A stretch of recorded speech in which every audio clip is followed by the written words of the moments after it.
2 ദിവസം മുമ്പോട് കണ്ടില്ലേ, ഒരു സ്പാനിഷ് ലേഡിയുടെ വീഡിയോ ലോകം മുഴുവൻ വൈറലായിട്ടുണ്ട്. അവർ ഈ ഭരണിക്ക് പോയിട്ട് ട്രഡീഷണൽ ആയിട്ടുള്ളൊരു പാർട്ടിസിപ്പേഷൻ നടത്തിയിട്ട് വലിയ അവിടുത്തെ കോമരങ്ങളൊക്കെ തുള്ളണ പോലത്തെ അവർ തുള്ളണം. അടുത്ത വർഷം ഞാൻ പറയണു, അവിടേക്ക് വരുന്ന വിദേശികളുടെ ഒഴുക്ക് ചെറുതൊന്നും ആയിരിക്കില്ല, വലിയ മാറ്റമാണ് പോകുന്നിരിക്കുന്നത്. ഡിജിറ്റൽ രംഗം വന്നതിന് ശേഷം വലിയ മാറ്റം. കഴിഞ്ഞൊരു 2-3 വർഷമായിട്ട് മേ ബി ആഫ്റ്റർ കോവിഡ് കാണുന്ന ഒരു പാർട്ടിസിപ്പേഷൻ ലെവല് ഈ സാധാരണ നാട്ടുപ്രദേശത്തെ ഉത്സവങ്ങളിൽ പോലും വിദേശികളുടെയൊക്കെ പാർട്ടിസിപ്പേഷൻ വളരെ കൂടുതലാണ്. കാരണം ഇത് വളരെ സ്പ്രെഡ് ആവുകയാണ്. ഞാനൊരു ദിവസം ഒരു ട്രാവലിനിടയ്ക്ക് വരുമ്പോൾ കടമനിട്ട ഭാഗത്തെ കൊണ്ട് അവിടെ ഇങ്ങനെ ഈ പടയണി ഫെസ്റ്റിവൽ നടക്കുന്ന സമയം എന്ന് പറയുമ്പോൾ വെറുതെ ഞാൻ റൂട്ട് മാറ്റി കാർ അതിലെ വന്നപ്പോൾ അത്ഭുതപ്പെട്ട കാഴ്ച അവിടെ വിദേശികളാണ് മുഴുവൻ. അപ്പൊ ഇവര് അറിഞ്ഞിട്ടുണ്ടെങ്കിൽ നമ്മൾ വഴിയേറ്റ് പോയത് അവിടേക്ക്. ഇവരിത് പ്ലാൻഡ് ആയിട്ട് വർഷങ്ങൾക്ക് മുമ്പ് ടിക്കറ്റ് ഒക്കെ എടുത്ത് ആ ഡേറ്റിൽ കറക്റ്റ് ആയിട്ട് വന്നേക്കാണ്. അപ്പോ ഈ കമ്മ്യൂണിക്കേഷൻ രംഗത്ത് അല്ലെങ്കിൽ ഈ മീഡിയ രംഗത്തൊക്കെ വന്നിരിക്കുന്ന ഇന്റർനെറ്റ് ഒക്കെ കൊണ്ടുവന്നിരിക്കുന്ന വലിയ മാറ്റം ഈ ഗ്ലോബലൈസേഷൻ ആണിത്. ആക്ച്വലി പടയണി ഗ്ലോബലൈസ്ഡ് ആയി പോയി. അതുകൊണ്ടാണല്ലോ അവിടെ ആൾക്കാർ വന്നത്.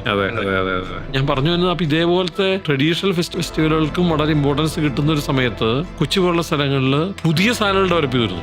അപ്പൊ അതിനർത്ഥം വെച്ചാൽ നമ്മുടെ കൊച്ചി പുതുമയുടെ കേന്ദ്രമാണ്. ഇവിടെ നമുക്ക് പഴമയിലേക്കും പോകാനുള്ള സൗകര്യമുണ്ട്. പുതുമയെ കൊണ്ടുവരാൻ കൊച്ചി ഒരു ശരിക്കും പറഞ്ഞാൽ ഒരു ഈ ടൂറിസത്തിന്റെ ഒരു ഇതാണ് ഹബ്ബ് എന്ന് പറയുന്ന സംഭവം. ഇവിടെ നമുക്ക് ഇങ്ങോട്ടെല്ലാം പോവാം. നിങ്ങൾ ബിനാലെ പാർട്ടിസിപ്പേറ്റ് ചെയ്ത നെക്സ്റ്റ് ദിവസം നിങ്ങൾക്ക് കൊടുങ്ങല്ലൂർ ഭരണിക്കുക സ്പിരിച്വൽ ടൂറിസം. ഇപ്പൊ മാതാമൃതാനന്ദമയുടെ അവിടേക്ക് പോകണമെങ്കിൽ കൊച്ചിട്ടോ വന്നിട്ടില്ല പോവാ. ഏത് വിദേശിയും കൊച്ചിയിൽ വന്നിട്ടാണ് അവിടേക്ക് പോവാം. ഇപ്പൊ നേരത്തെ കൊടുങ്ങല്ലൂർ ഭരണിയാണ് അങ്ങനെ പോവാം. ഇനിയിപ്പോ നാളെ തൃശ്ശൂർ പൂരത്തിന് അങ്ങനെ പോവാം. കൊച്ചി എയർപോർട്ടിലല്ലേ വരിക, ബിനാലേക്കും പോവാം. ഫ്യൂച്ചർ ടൂറിസം എങ്ങനെ പോകണം കേരളത്തിൽ നിന്ന് തീരുമാനിക്കാനുള്ള ശക്തി കൊച്ചിക്കുണ്ട്.